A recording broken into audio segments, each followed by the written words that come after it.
You see this wig? Most people would have thrown it away. It's old, it is tired, it's been through seasons where it didn't look its best. But so have I. And instead of discarding it, I decided to restore it. Because sometimes what's worn isn't worthless. It's just waiting for care. Life has a way of doing that to us too. It's crazy. We get stretched, overused, overlooked, and we start believing we're past our prime. I know I have.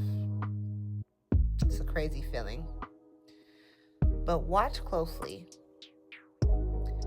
With patience, intention, and a little love, things can be revived.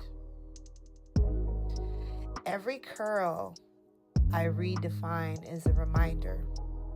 Your past doesn't disqualify you. It prepares you. You don't need to become someone new. I know we like to think that. You just need to restore who you already are.